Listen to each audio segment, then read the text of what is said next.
léegi loolu lépp da koy perdre.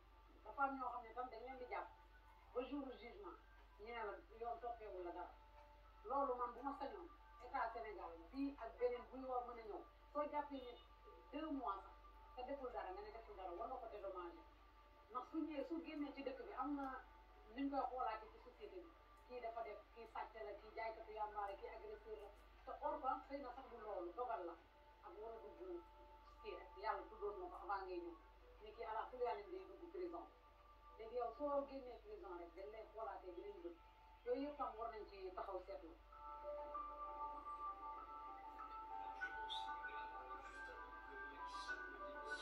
On peut voir au Sénégal des gens qui sont détenus depuis des années sans être jugés, alors que l'instruction est terminée depuis longtemps et qu'ils sont en attente de jugement. Ça, on l'a déploré.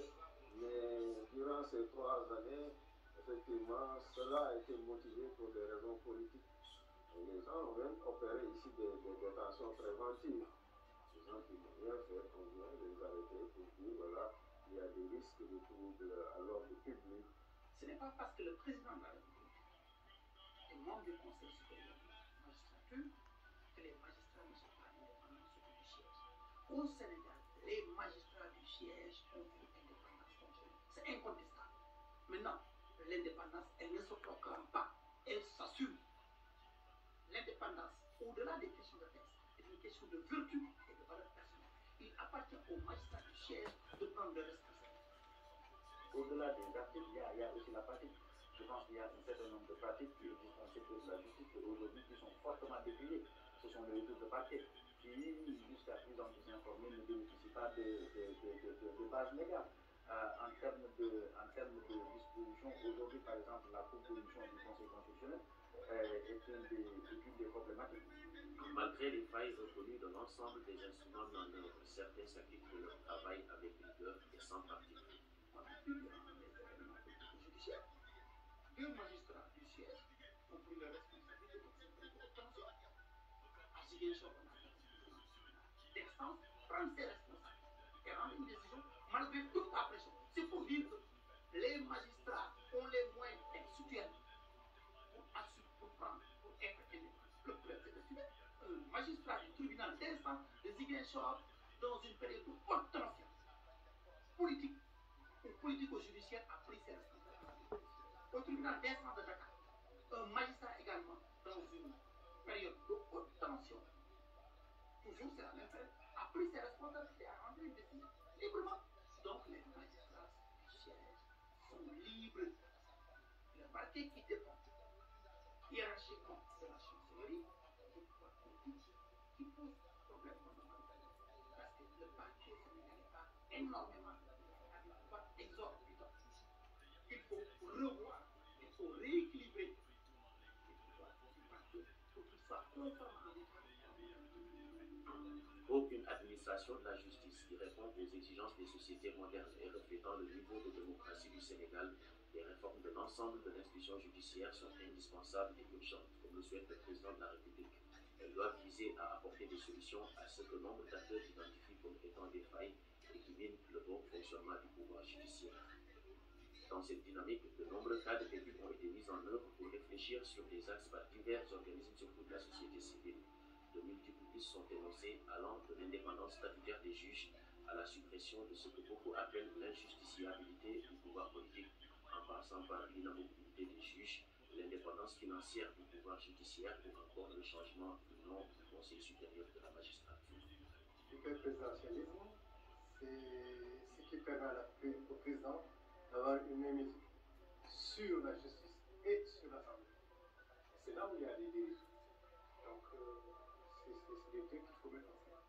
Et l'hyperprésidentialisme et la séparation des pouvoirs, l'équilibre des pouvoirs. Donc, à partir de ce moment-là, il n'y aura plus de président et la justice peut être libérée. Il faut moderniser les tribunaux.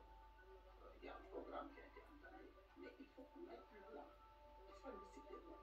C'est impératif. C'est une nécessité absolue de moderniser aujourd'hui le fonctionnement de la justice en la digitalisant.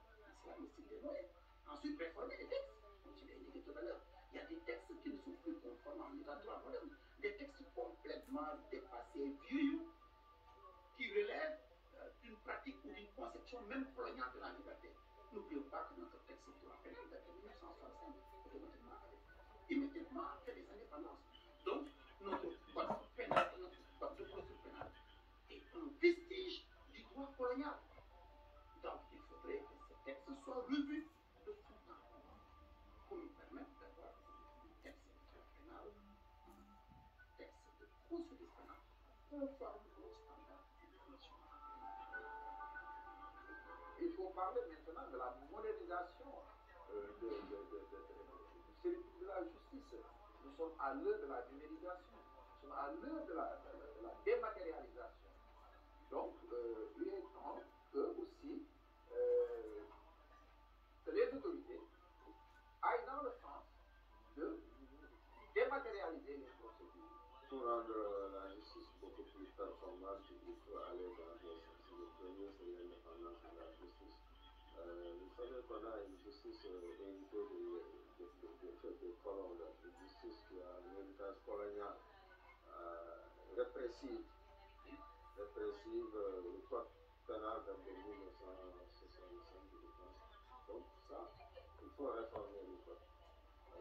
Beaucoup de dispositions du code sont des dispositions parfois qui ont été incluses pour limiter les opposants ou bien les manifestations, les dispositions liberticides, il faut les expliquer du code. Et également l'intrusion de l'exécutif sur dans la justice, dans le fonctionnement de la justice. Les réformes sont à plusieurs niveaux. Les réformes peuvent porter sur l'administration, la gouvernance du secteur de la justice, qui en ai parlé tantôt. Les réformes peuvent porter sur, par exemple, les textes qui régissent pas la justice, mais l'administration du contentieux. Je parle du code de procédure pénale et du code pénal. Aujourd'hui, il y a certaines dispositions, par exemple, qui est l'article 159 du code pénal, ils disent que, par exemple, pour certaines infractions, le fait de mettre systématiquement la personne sous mandat de dépôt. Il est nécessaire, impératif même, qu'on puisse rééquilibrer, qu'on puisse aller vers un état de droit, là où tous les hommes sont égaux devant la loi, là où tous les hommes sont assujettis au respect de la loi. Et donc, à partir de ce moment-là, évidemment, c'est très important qu'on puisse réformer la justice, qu'on puisse aller non seulement vers le rééquilibrage des pouvoirs, parce que, comme disait l'autre, c'est le pouvoir qui aide le pouvoir. Car lorsque dans un pays, le pouvoir ne pas en acheter un autre, évidemment, il y a forcément des dérives.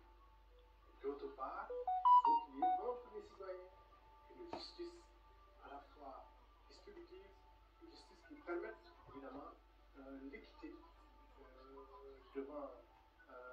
dans la société et qui permette à tous de vivre tranquille. Parce que les relations dans le vivre ensemble sont assujetties évidemment aux lois. La modernisation de la justice passe par des réformes profondes du système judiciaire tel que souhaité. Le gouvernement en a fait son cheval de bataille, une ambition qui est un axe programmatique fort, l'une des 5 orientations majeures définissant le projet de transformation systémique du Sénégal.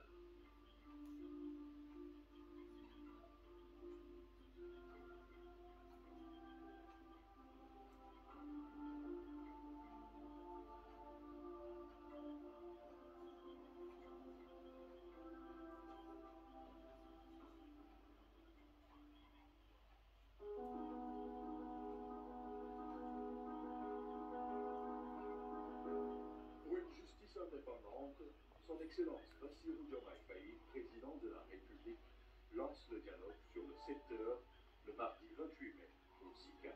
Pour redorer le blason de la justice, lui redonner le prix qu'elle mérite et la réconcilier avec le peuple au nom duquel elle est rendue, j'entends organiser des assises regroupant des professions d'une équipe. De large concertation avec tous les acteurs du secteur et donner corps à l'un des 5 axes prioritaires du projet pour une transformation systémique du Sénégal. Mardi 28 mai, en présence du chef de l'État, son Excellence Bassirou Diomaye Faye, au CICAD dialogue national sur la réforme et la modernisation de la justice. C'est en direct sur la RTS et sur toutes nos plateformes digitales.